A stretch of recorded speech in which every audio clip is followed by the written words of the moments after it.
خیر، لیکن اتنی بات ضرور ہے کہ جو چاہے اسلامک بینک ہو چاہے سودی بینک ہو، پیسہ بچانے کے لیے بینکوں میں پیسہ رکھنا حماقت کی اعلی مثال. پیسہ بچانے کے لیے بینکوں میں رکھنا، ایک تو ہوتا ہے حفاظت کے لیے بینک میں رکھنا کہ اس میں ٹرانزیکشن آسان ہوتی ہے، کہیں پیسے بھیجنا ریسیو کرنا، اس کے لیے اکاؤنٹ کھلوانا آج کل مجبوری ہے. تنخواہیں بھی جو آتی ہیں آج کل بینکوں میں ہی آتی ہیں، ریلائبل جتنے بھی ادارے ہیں ان میں ٹیکس کٹتا ہے، اس کے لیے اکاؤنٹ کھولنا ٹھیک ہے. لیکن اگر میرے بھائی اس نیت سے اکاؤنٹ کھولتے ہو یا اس میں پیسہ چھوڑتے ہو کہ سیونگ اکاؤنٹ ہے، کل پیسہ اس میں بڑھ جائے گا، تو ابھی سے آپ کو حماقت کا ایوارڈ میری طرف سے گفٹ.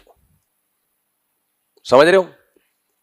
کیونکہ پروفٹ کا جو مارجن ہے وہ اتنا تھوڑا ہوتا ہے سودی بینکوں میں اور اسلامی بینکوں میں، دونوں میں. اچھا ہو سکتا ہے کوئی بینک کے کوئی مینیجر صاحب میرا یہ بیان سن کے غصہ کر رہے ہوں، میں ان سے کہوں گا آپ نے بھی سیونگ اکاؤنٹ میں اپنے پیسے نہیں رکھوائے ہوں گے بچانے کے لیے، محفوظ کرنے کے لیے تو رکھوائے ہوں گے، پیسہ بچانے کے لیے بزنس کے پوائنٹ آف ویو سے آپ بھی نہیں رکھو گے. اس لیے آپ کو پتا ہے کہ مفتی صاحب صحیح کہہ رہے ہیں بالکل. سمجھ رہے ہو کہ نہیں سمجھ رہے؟ پروفٹ اتنا تھوڑا ملتا ہے، ایسا ترسا کے اس میں بھی ٹیکس کٹتا ہے، پھر وہ پروفٹ آئے گا آپ ایک دم تھوڑے سے خوش کہ تھوڑا سا تو کچھ کھچڑی انہوں نے کھلائی، اس میں سے جو ٹیکس کٹے گا وہ کھچڑی میں سے بھی جو بوٹیاں تھیں، جو پلاؤ میں سے جو بوٹیاں تھیں وہ بھی کھا گئے. سمجھتے ہو کہ نہیں سمجھتے؟ تو اس لیے پیسہ سیو کرنے کے لیے تو اکاؤنٹ کھلوائے جائیں تاکہ اس میں ٹرانزیکشن آسان ہو، کہیں بیرون ملک سفر کرنا ہوتا ہے تو بینک اسٹیٹمنٹ دیکھی جاتی ہے، ان سب چیزوں کے لیے ویل ڈن، بہترین. پیسہ کمانے کے لیے اگر آپ نے سیونگ اکاؤنٹ کھولا ہے، چاہے اسلامی ہو چاہے سودی ہو،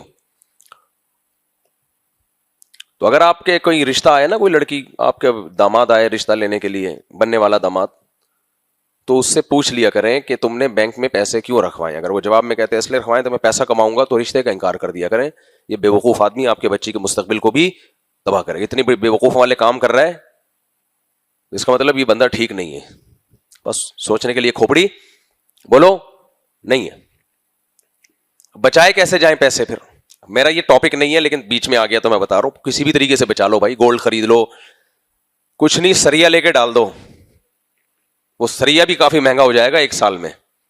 سمجھ رہے ہو؟ یہ سریا نہیں ہوتا، یہ لے کے کہیں ڈال دو. آپ کو جگہ نہیں ہے، لوہا خرید لو یار، گھر میں ایک کمرے میں لوہا خرید کے ڈال دو، اگلے سال وہ بھی زیادہ پروفٹ دے جائے گا. بھوسی ٹکڑے خرید لو یار، ایک سال کے بعد وہ بھی پروفٹ دے کے جائیں گے. نہیں آئی سمجھ میں؟ بھوسی ٹکڑے خرید لو.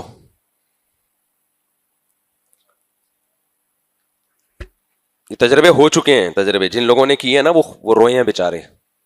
5 سال کے لیے بینک میں پیسہ باؤنڈ کر دیا، 5 سال کے بعد ڈبل ہو جائیں گے، جب ملے تو وہ ایسا روئے. تو چاہے اسلامک بینک ہو چاہے سودی بینک ہو، مقصد ان کا پیسہ کمانا ہے، کما کے آپ کو دینا نہیں ہے. یہ ذہن میں رکھو.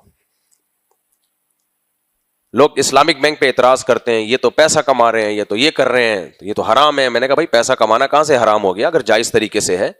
اسلامک بینک 6 بنیادی عقود پہ معاملہ کرتا ہے، تو وہ بنیادی عقود پریکٹیکلی اس میں ہو رہے ہوتے ہیں، لیکن وہ صدقہ خیرات کا ادارہ نہیں ہے، وہ نوٹ چھاپنے کا ادارہ ہے. جیسے جو ملٹی نیشنل کمپنیاں آپ کو جو چیزیں بیچتی ہیں، خوراک وراک بیچتی ہیں، ہم بتاتے ہیں ملٹی نیشنل کمپنیوں میں اگر کوئی کمپنی پیکنگ کی چیزیں بیچ رہی ہے، کھانے پینے کی پیکنگ کی چیزیں، دودھ پیکنگ کا اور جتنی چیزیں پیکنگ کی، تو پیکنگ کی چیزیں ساری دنیا کے ڈاکٹر منع کر رہے ہیں مت کھاؤ. کہہ رہے ہیں کہ نہیں کہہ رہے؟ اس میں کیمیکل ڈالے جاتے ہیں پریزرو کرنے کے لیے، اس کو سیو کرنے کے لیے. وہ کیمیکل ہماری باڈی کو نقصان دیتے ہیں. کیا خیال ہے؟ سب کہہ رہے ہیں کہ نہیں کہہ رہے؟ پیکنگ کا دودھ مت پیو. آپ کہو یہ مفتی صاحب کیا باتیں لے کے بیٹھ گئے؟ بھائی یہ میں شریعت ہی کو ایکسپلین کر رہا ہوں اپنی مثالوں کے ذریعے. لیکن کیا اس کی وجہ سے ان کمپنیوں کے کاروبار کو کوئی حرام کہتا ہے؟ بولو نہیں، کوئی بھی حرام نہیں کہتا. پیکنگ کا دودھ بیچنا جائز، پیکنگ کی کریم بیچنا. ایک ملائی وہ ہوتی ہے جو ہم صبح صبح دودھ سے نکال کے کھاتے ہیں، کبھی چوری بھی کرتے ہیں، گھر سے چوری ہو رہی ہے، کبھی بتا کے بھی لے لیتے ہیں ملائی. یہ ایک بلائی ہے. ایک ملائی ہے ڈبہ پیک آ رہی ہے, صحت کے لیے کون سی اچھی ہے, ڈبہ پیک یا چوری والی؟ جو میں چوری کرتا ہوں وہ والی زیادہ اچھی ہے. یہ جو ڈبہ پیک بلائی ہے, اس کو تو پتہ نہیں بلائی ہے بھی کہ نہیں ہے, کیا نکالا جا رہا ہے.